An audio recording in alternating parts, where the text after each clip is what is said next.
சொல்ல முடியுமா சீமானால?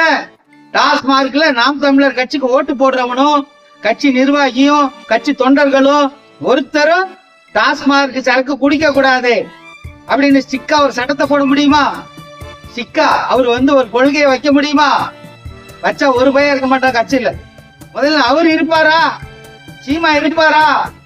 உள்நாட்டு சரக்கு வெளிநாட்டு சரக்கு குடிக்காம எதையுமே குடிக்காம அவர் இருப்பாரா? போராட வந்துட்டார். கள்ளு குடிங்க, நான் கள்ளு குடிச்சிருக்கேன், நான் ஃபாரின் சரக்க குடிச்சிருக்கேன், நீங்க குடிச்சு நாசமா போங்கன்னு வந்துட்டார் போராடுறதுக்கு.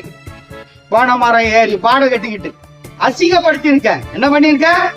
பல ஆயிரம் பணையேறும் தொழிலாளர்களை அவர்களது திறமையை நீ அவமானப்படுத்திட்ட, அசிங்கப்படுத்திட்ட, பாட கட்டி அசிங்கப்படுத்திட்ட. நீ சரியான ஆண்மகனா இருந்தா அந்த பனை மரத்துல அப்படி 2 கை கொடுத்து நெஞ்ச வச்சு ஏத்தி ஏத்தி ஏறணும். அந்த மாதிரி உன்னால ஏற முடியுமா? நீ ஏறி இருக்கியா? மீண்டும் ஏறுவியா? ஏணி கட்டி பாட கட்டி ஏறுற. வெக்கமா உனக்கு? நீ தமிழனா? நாம் தமிழர் நாம் தமிழர் என்று பெருசா பீத்துக்கிற. நீ முதல்ல தமிழனா? ஐயா, இந்த தூத்துக்குடி, திருநெல்வேலி, கன்னியாகுமரி, மதுரைக்கு அந்த பக்கம், குறிப்பா அந்த பக்கம் அப்படியே ராமநாதபுரம் மாவட்டம், இந்த கிழக்கு கடற்கரை ஓரமா இருக்கிற கிட்டத்தட்ட ஒரு 7-8 மாவட்டங்கள்ல இந்த பனை விவசாய தோழர்கள் நிறைய பேர் இருக்காங்க. பல ஆயிரம் குடும்பங்கள் இருக்கு.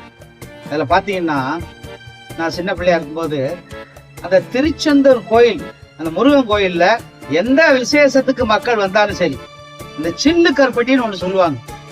இந்த சுக்கு மிளகு இதெல்லாம் போட்டு, சீரகெல்லாம் போட்டு சில்லு கருப்பட்டின்னு ஒண்ணு தயார் பண்ணுவாங்க. அப்படி ஒரு மெடிசன் அது. ஏன் அதை தயார் பண்ணலாமே? பதனி இறக்கி, கள்ளு இறக்கித்தான் குடிக்கணுமா? பதநீரா இறக்கி, சுண்ணாம்பை தடவி பதநீரா இறக்கி சில்லு கருப்பட்டி தயார் பண்ணலாம். ஒரு காலத்துல பாத்தீங்கன்னா, அந்த திருச்செந்தூர் முருகன் கோயிலுக்கு போற மொத்த ரோடுகள்லயும் பானை பானையா பதநீரை வச்சுட்டு நிப்பாங்க. மக்கள் நடந்து போகும்போது அந்த பக்தியில பரவசத்துல போற மக்களுக்கு காசு வாங்காம அந்த பதநீர் கொடுப்பாங்க. மோர் கொடுக்குற மாதிரி, இந்த காலத்துல மோர் கொடுக்குற மாதிரி அன்னைக்கு பதநீர் கொடுப்பாங்க. இன்னைக்கு அந்த பதநீர், பனைமரத்தை பாதுகாத்து பதநீர் தொழில் செய்ய அந்த தோழர்கள் மிகவும் குறைவாங்க. பனைமரம் அதிகமா தான் இருக்கு. இன்னைக்கு லட்சக்கணக்கில் இருக்கு பனைமரம். ஆனா அந்த தொழில் செய்ய ஆள் இல்லை. பதநீர் இறக்கவே ஆள் இல்லாத காலகட்டத்துல கல் இறக்க சொல்றாப்ல பிரபாகரன். இவங்க தலைவர் இருக்காரே, இந்த நாம் தமிழர் கட்சி தலைவர், எங்க தலைவன் தூக்கி வச்சு ஆடுறானுங்களே பிரபாகரன். அவன் ஒரு தீவிரவாதம். கிட்டத்தட்ட 15 கோடி தமிழர்களின் உழைப்ப வீணடிச்ச ஒரு தீவிரவாதி என்னத்தை சாதிச்சிட்டாப்ல? ஆயுதத்தை கையில எடுத்து பிரபாகரன் என்னத்தை சாதிச்சிட்டாப்ல?